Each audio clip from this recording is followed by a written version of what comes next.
Hi, it's Maggie the Irish Gypsy here to bring you your May 2018 mid-month general readings. Thank you for joining us here today and welcome to any newcomers. Always a thank you for all your likes, shares, subscribes, your support, feedback, and comments. You guys are brilliant. Keep it up. And also a big thank you to all of my clients out there, both regular and new, for continuing to keep me so joyfully busy with personal one-on-one readings. Always a pleasure and an honor. Thank you.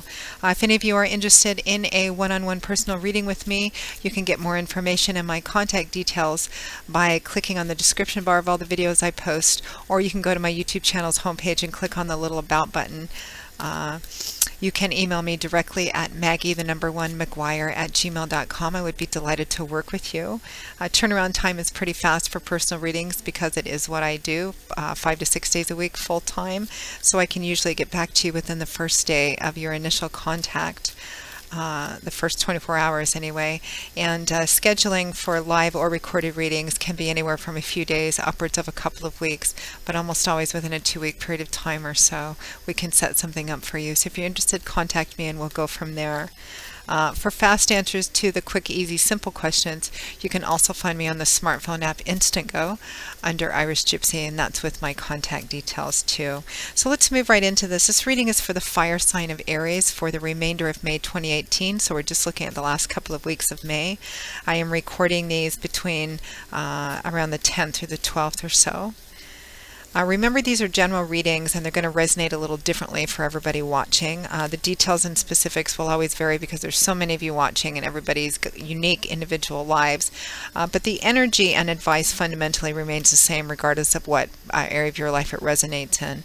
But if you know your rising and your moon sign, watch those videos as well, which can provide additional insight and clarification. Sometimes they resonate a little more predictively for you than your sun sign. Okay, Aries, our rams, the babies of the zodiac. Let's see what the remainder of May has in store for you. We begin with the Tower, followed by the Ace of Wands.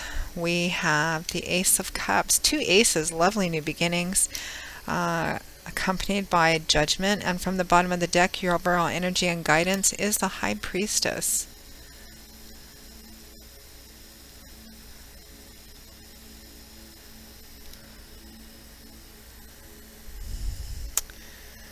You know, Aries, first of all, a pretty profound time for you because out of 5 cards, 3 of them are major arcana cards, significant, profound energies of God, Spirit, your angels, and guides. And then the other 2 cards are both aces, which represent new beginnings because aces represent the number 1. So they always represent the start of something new or the opportunity for the start of something new or a renewal that holds a lot of potential and promise. It looks like you are beginning again. You're starting something new. You're either starting over. I actually feel a sense of renewal for a lot of you, meaning it looks like something happened.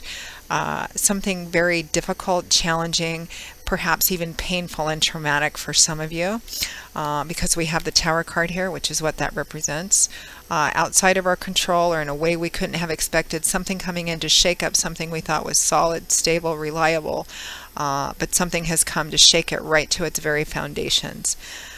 Some of you, this can be, this Tower card energy can represent the complete and total removal of something from your life, a situation, a relationship, you know, a job. Usually quite challenging, not always, but it's a game changer. It's a significant life changer. So it could have represented for some of you something completely ending in your life, and you're starting off in a totally different direction in a totally different way. But I actually feel like for a lot of you, or for the majority of you, it's a already existing situation that had something maybe quite catastrophic happen within it, whether it was a job, a career path thing, maybe in your friendship circle. I think for a lot of you it was within a significant relationship. And that could be a love romance relationship. It could be a best friend relationship. You know, relationship comes in, there's all different types of relationships. I think for a lot of you, this is a relationship issue of some kind. Something tremendous happened in the recent past. And I feel like it's still fairly fresh for a lot of you. but you are really wanting to, are committing to a new path, a new beginning. But I feel like for a lot of you, it's actually a renewal of whatever came out in this situation. For example, I feel like a lot of you, this is a relationship issue, a very significant relationship, whether it's romantic or otherwise. Something happened within the nature of the relationship that caused a break, a rift, could have even been a temporary temporary separation, a big fallout of some kind. And you could have made the decision, you, the other person, or both of you together could have made the decision, you know, it's over, let's just go our separate ways. Some of you, this may be the case, but I think that for the majority of you, this is actually not the case, that you have made the decision to try and fix it, to heal it, which is entirely possible if both of you are wanting the same thing. It can't fail if both of you are wanting the same thing and are willing to invest the effort into it. A brand new beginning, a new way of doing it, a different way of looking at it, perhaps a bit more, with a bit more of a deeper understanding and awareness of the events that led up to and helped foster an environment where this catastrophic thing happened on both sides. And you're coming together and you're kind of focused on going forward, at least for the time being. I don't want this to end. I want to fix what's wrong. Let's move forward and have this new beginning. And next to that, we have the Ace of Cups and Judgment. And I have to say, right from the very beginning, Aries, when I was even first laying these cards out, I feel like, I mean, here's your decision as well. Here's your decision to have this new emotional renewal. First of all, you've decided you're going to have this new beginning, this renewal sense in an action-oriented, because it's wands, fire energy, in a very action-oriented, intentional, deliberate, aware way. And the Ace of Cups is also a new beginning and an emotional, heart-opening, emotional renewal way. It can also represent new love and romance, so the heart opening up again. And the Judgment is usually comes up when a decision or a choice needs to be made, and you do understand. And there's an air of finality to Judgment, meaning a choice has to be made, but whatever you set in, be careful and know exactly what you're doing, because whatever you choose, whatever you set into motion is going to be final. You're not going to, or it's going to set the stage for something for quite some time to come and have a lot of ripple effects. So be careful that the decision you make is one that you're really committed to and that you're in full awareness of. So it looks like you've made this decision to move ahead. You're working on, you know, having a renewal within whatever this is. I think it's relationship for a lot of you. Some of you, it could be something else. And you're, but the thing is, when I first laid these cards out, Aries, I feel like you're making this decision to move forward in a new way and try, if at all possible, to heal and to fix things within this situation or relationship, even if logic or maybe aspects of your external environment or other people's advice or opinion is the opposite.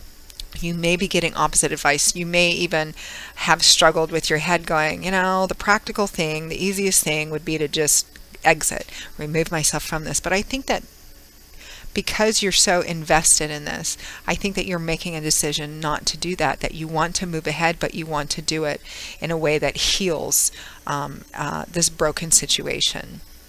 Because your overall energy and guidance is the High Priestess, which is about trusting your intuition, which can be very difficult to do in the world we live in today. We live in a very linear, concrete, so many things and situations and people are disposable. That's a lot of the mentality we live in. It can be very difficult to really manifest this, because the High Priestess connects with her intuition, which is, you know, your connection to Source, God, Spirit, your angels and guides. And she allows that. She meditates. She's not a big chatterer. She allows things to go in and she meditates and she thinks about it. And even if what she feels, that sense of intuition or higher self, some people call it that, or some people call it gut instinct, goes against what advice she's being given, or maybe certain facts of the situation, or her own head going, you know, the easiest, most practical thing to do. She's going with her intuition. So I feel like whatever this decision, whatever the details and specifics are for each of you watching, for the majority of you, this decision to in good faith move forward to heal what was broken and to try and fix what's wrong.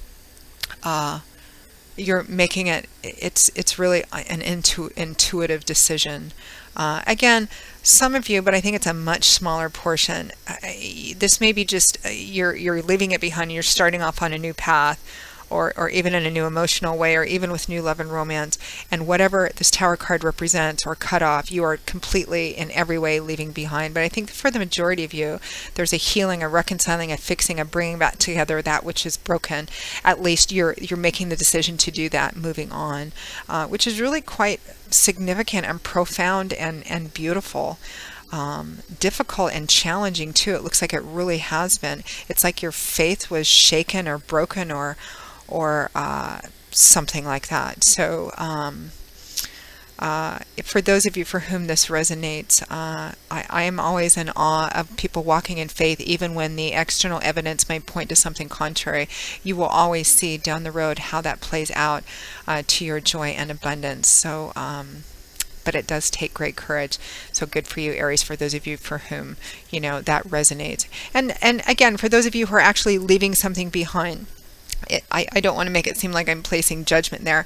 There are sometimes, particularly in relationships, as a situation is truly unhealthy and truly toxic and truly harmful, you need to separate yourself from it, and that's the way it needs to be.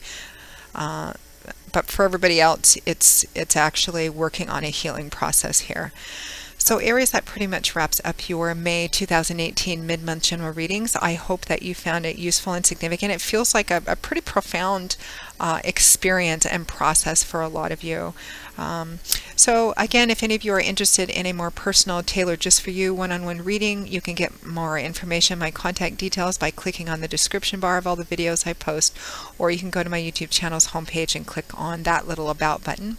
Please feel free to email me directly at Maggie1McGuire@gmail.com. I would be most happy to work with you, set up a reading as quickly as we can. And I will see you all again in a couple of weeks for the June 2018 general readings. And until then, Aries, as always, I wish you joy, peace, blessings, and a happy life. And I hope to see you back here again soon. Take care. Bye-bye.